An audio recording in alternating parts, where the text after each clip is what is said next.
Hola a todos mis queridos argentinos de bien. Poco a poco va saliendo a la luz las mentiras del gobierno nefasto que se va cayendo a pedazos el relato kirchnerista, las mafias sindicales hoy están entre la espada y la pared y ahora crece un nuevo escándalo con respecto a la extorsión a la gente más vulnerable. Realmente un tema muy sensible, muy doloroso, principalmente porque estos sinvergüenzas, estos delincuentes, ya no hay adjetivos para nombrarlos, siempre pregonaron defender al trabajador, a la gente más necesitada, y crearon una red de extorsión asquerosa, donde a los trabajadores que dicen defender, extorsionaban con parte de sus planes sociales, se los sacaban si no asistían a las marchas. Se acaba de descubrir que también los mandaban a vender mercadería de los comedores fantasmas a los que estaban penados por su falta a las marchas, a vender mercadería para, para poder volver a tener su plan social. O sea, esclavizaron a un montón de gente que necesitaba ese dinero para poder comer, para poder vivir, de una manera muy miserable y muy poco humano. La verdad que es una verdadera vergüenza lo que han hecho. Poco a poco se va cayendo todas las mentiras que dejaron atrás, pero dejaron un país devastado, desordenado, destruido, triste, en ruinas. Por suerte llegó alguien que viene a hacer las cosas bien. Van a pagar todo el mal que han hecho, porque todavía les da la cara para salir en los medios y mentir descaradamente. Son unos verdaderos sinvergüenzas que no tienen perdón y que les espera lo peor, porque el karma existe y esta vez vino alguien que va a poner las cosas en su lugar. Los dejo con la noticia. Espero que sea justicia de verdad de una vez por todas en este país. Les mando un gran abrazo a todos. Nos vemos muy pronto. Chau. Una línea que abre el gobierno para denunciar las irregularidades. Empieza por una línea, hay miles y miles de llamados. Miren, fíjense, la causa se armó a partir de 13.310 llamados, ya se recibieron 142.000. Va a haber más denuncias contra los sindicatos. Estamos hablando de los piqueteros, básicamente. ¿Cómo se arma este descubrimiento de soborno, de presiones, de todo lo que no tiene que pasar en relación a los piqueteros? La justicia está investigando, actualmente hay 28 imputados, hubo 27 allanamientos, para que vean la dimensión de lo que ha tomado todo esto. Ahí están los nombres de los más conocidos y estas son las acusaciones: coacción, extorsión y defraudación, Gaby, contra la administración pública. Algo que nació como una estrategia política para pelearse con los piqueteros y para pelearse con los gremios cada vez que hacen una manifestación, terminó siendo el germen de esta denuncia judicial. Los números que estamos viendo son muchos. Lo que hay que tener en claro es, primero, hubo muchísimos llamados, ¿sí? A esta línea del 134. Los primeros días, a la primera protesta, 13.000 llamados. No atendieron todos los llamados porque no hay call center del Ministerio de Seguridad que pueda dar abasto a eso. Se atendieron unos 2.700. Y de esos 2.700, obviamente, pues tenés que limpiar qué es denuncia en serio y qué es el que llama para denunciar algo que no se lo podés comprobar de ninguna manera, o incluso para quizás molestar o hacer un chiste y demás. De esos 900, un poco más de 900, lograron avanzar y fueron a la justicia. Y es lo que determinó lo que está pasando a partir de ayer. Los allanamientos, que en el medio hubo testimoniales, hubo cruces de intervención de llamadas, búsqueda en los teléfonos también de los que hacían las denuncias para ver efectivamente los WhatsApp y las conversaciones, y se encontró algo que muchos en la política decían ya venía pasando, que si no vas a las marchas no te dan el plan social, por ejemplo. A eso se le llama extorsión, así nomás. Esa es la palabra indicada para cuando vos le decís a alguien que si no va a la marcha, incluso tiene que pagar, ¿no? Sí. Una parte, por ejemplo, de los planes sociales, empezaron a contar, se los sacaban. Así que un porcentaje, en algunos casos un 2% del potenciar trabajo, muchas de las denuncias hablan del potenciar trabajo, se lo queda a la agrupación. Algo que muchas veces las agrupaciones reconocen. El propio, si no me equivoco, Beliboni en algún momento reconoció que una parte ellos se quedaban para la administración de la organización. El problema es, bueno, si después solamente te dan el potenciar trabajo por una cuestión de pertenencia política o si tenés que ir a las manifestaciones, o si solamente es para hacer la acción social, que es el trabajo comunitario, el trabajo social en las cooperativas. Si vos lo haces y después no te metes en política, si te lo dan igual. Hasta ahora estas denuncias dicen no. Si no hacías todo lo político, te lo sacaban. Había distintos tipos de extorsiones, incluso de castigos. Digo, porque hay una causa judicial, hay llamados, hay mensajes, hay chats de WhatsApp de prueba. Es infinito, por eso le pusimos la mega causa, porque es muy importante, muy grande. Y a modo de muestra, queremos compartir con ustedes algunos de los audios de esta causa judicial. Escucha.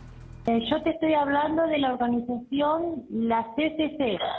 Sí. O sea, no soy de la organización, te estoy nombrando a esa organización. Por ejemplo, ha habido reuniones en estos días de que van a salir colectivos para allá y amenazan de sacarle el potencial trabajo. Okay. Por ejemplo, yo a mis hijos les dije que no porque, bueno, ellos no van a ir, lo que es mi familia no va a ir, sí. Pero sí van a salir colectivos, la gente está amenazada, y te explico por qué le creen de las amenazas, porque esto ya pasó en este gobierno, en el otro también, se los han sacado automáticamente a los que no se presentan para ir a las marchas, corazón. Esa es una. Y te voy a dar un nombre que resuena en las reuniones, que es el que los protege, como que ellos dan a entender en las reuniones que tienen alguien allá que los protege y lucha por ellos allá arriba. ¿Cómo te puedo decir? Como un referente que los... Sí, yo te voy a dar, no el nombre, creo que es el apellido, Alderete. Acá se nombra mucho en las reuniones a Alderete. La coordinadora de la CCC, en las reuniones se saca la remera, por ejemplo, porque mayormente vamos las mujeres a las reuniones. Sí. Y nos muestra las marcas de balas de goma en las represiones y nos dicen que hay que ir y poner el cuerpo. Y se les pide, por ejemplo, mis hijos en este momento, se les pide el aporte el día que cobran. Ellos, por ejemplo, cobran a la mañana en el cajero y a la tarde se tienen que presentar en cada lugar de donde les toca trabajar. Por ejemplo, yo tengo hijos que están en huerta, otros barriendo calle, y es de 10.000 pesos el aporte que le dan a la coordinadora de la CCC. Una muestra nada más. Tenemos la suerte de tener a Fernando Soto, el doctor Soto, que es el director de normativa del Ministerio de Seguridad y nos va a ayudar a entender todo esto que es muy complejo, que tiene un montón de audios, que ya a esta altura tiene un montón de pruebas, ¿no, doctor? Sí, lo que hicieron los fiscales, hay varias causas en curso. Esta que salió a la luz con los allanamientos es la primera en el tiempo, para la marcha del 20 de diciembre, pero hay muchos más. Tenemos miles y miles de denuncias presentadas del mismo tono. La gente decía esto: miren, nos obligan a marchar, si no vamos nos sacan el plan. Pero después apareció más. Decían, además nos piden plata. Algunos del 2%, otras del 20%. La contribución que tenían que hacer al mes, partido. Si no se la sacaban. Algunos no, el 2, al referente. Otros sí. El 5, otros el 20. El 20, sí. Y más, le sacaban la cuenta. Le decían, mire, ustedes cobran tanto, por 20% tienen que poner esta plata. Pero además le decía, mire, si nosotros... ¿Qué pasó a partir de esto? Nosotros hicimos la denuncia y el fiscal empezó a investigar y le empezó a preguntar a la gente. Bueno, primero verificó a ver si tenían el plan, ¿no? Al Ministerio de Capital Humano, ¿tiene el plan? Sí. La denuncia la hizo con ese teléfono, pertenece a la titularidad, vive en el mismo lugar, verificó absolutamente todo, lo citó a declarar y le dijeron, ¿cómo sabe que tiene que dar este aporte? Miren, me piden la transferencia. Esta es la transferencia, acá está la plata, esto es lo que yo transferí, estos son los chats. Contó absolutamente todo. Se ordenaron intervenciones telefónicas. Por un tiempo el juez lo dejó sin efecto y la Cámara lo repuso hace poco. Y se empezó a escuchar los organizadores, porque empezaron a tener aparecieron las jerarquías de los organizadores y la jerarquía de la gente extorsionada. Por ejemplo, para empezar a cobrar tenían que estar en lista de espera e ir a las marchas. Una vez que juntaban méritos, podían llegar a cobrar. Esto ya lo hemos escuchado muchas veces, ¿no? Está naturalizado, que tengan que ir a las marchas para participar del plan. No es una novedad. Es como una obligación, no es novedad. Es terrible, porque en realidad lo que vimos es que hay una organización donde le pedían y le exigían más. Por ejemplo, si faltaban a las marchas o no las justificaban, le pedían un certificado. Le decían, mire, tengo que llevar a mi nena al hospital. Bueno, te dan un certificado, si no, te damos de baja. Y le daban de baja y tenía que volver a lista de espera. Y tenía que hacer trabajos para hacer méritos. Los trabajos era, por ejemplo, vender los alimentos que le daba el Estado para los comedores. Los vendían en el barrio. De hecho, hablé con Capital Humano, con la parte jurídica. Me están haciendo una auditoría y comprobaron que un porcentaje de casi es la mitad de los comedores que recibían alimentos no existen. No es que daban un servicio deficitario. Directamente de hecho, no presentaron una denuncia penal por eso también. Exacto. Entonces, esos camiones, ¿qué hacían? Se los quedaban, los obligaban a venderlo y la plata se lo quedaban los referentes, ¿no? La gente que tenía que hacer mérito para volver a tener el subsidio, para volver a pagar con el riesgo que se lo vuelvan a sacar si no concurría a las marchas, si no hacía algo en las exigencias que le pedían. Acá hay algunos de los chats que estamos viendo, que estamos compartiendo, son los chats justamente que presentan de prueba, ¿no? Que ya están en la justicia. Claro, la misma gente presentó esto, ¿sí? Donde le decían, bueno, pueden empezar a retirar la mercadería, pero atención, esta gente que va en la lista no va a retirar porque está castigada. Algunos le escribían, mirá, ya llevo 3 días de castigo, ¿cuánto me falta? Y no, tenés que volver a ir a las marchas, esperar más tiempo de castigo. El castigo, María Laura, era no retirar la comida que le daba el Estado. Estamos hablando de gente, no es que se iba de viaje por Europa y hubo casos de esos, y cobraban un subsidio. No, hay gente que necesitaba para comer. Sí, son la gente más vulnerable, más pobre.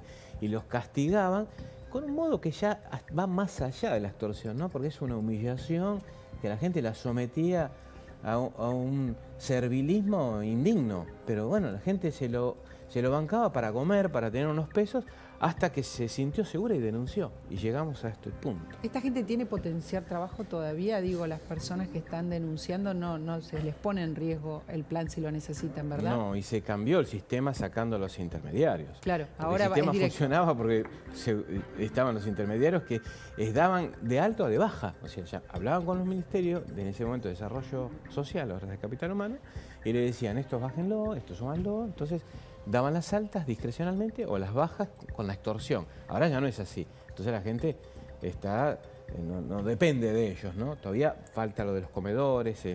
Está trabajando Capital Humano por un lado, nosotros por otro lado con estas denuncias. Ustedes con estas denuncias que las llevan directamente a la justicia. Sí, están en una parte en el juzgado del doctor Casanelo, con la intervención del fiscal Policita, y otras están en el juzgado del doctor Lijo, donde tiene la mayor cantidad de causas.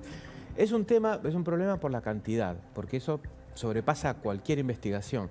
Pero nosotros tenemos que judicializarlas, no podemos decir esta la ponemos en noticias, otra no. La que es verosímil y verificamos los audios, es un trabajo ingente. Pero es un trabajo importante que hay que hacer, ¿no? Sobre todo por la estafa a los más vulnerables, a los más necesitados que tienen naturalizado esta manera de tener que responder para poder tener el plan.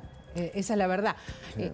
Es terrible, la verdad. Está naturalizado algo que no está bien, digamos, ¿no? O sea que lo que esperamos es que la justicia actúe con todo el rigor de la ley. El fiscal pidió la detención, que era, la verdad, inclusive lo que vemos acá es que con las organizaciones aparece claramente una asociación, y una asociación ilícita, porque está defraudando el Estado, extorsionando a los beneficiarios y desviando mercadería que es comida, todo junto. Tengo que hacer una pausa, tenemos más para contarles de esta cuestión. Espérennos unos segunditos nada más y ya estamos.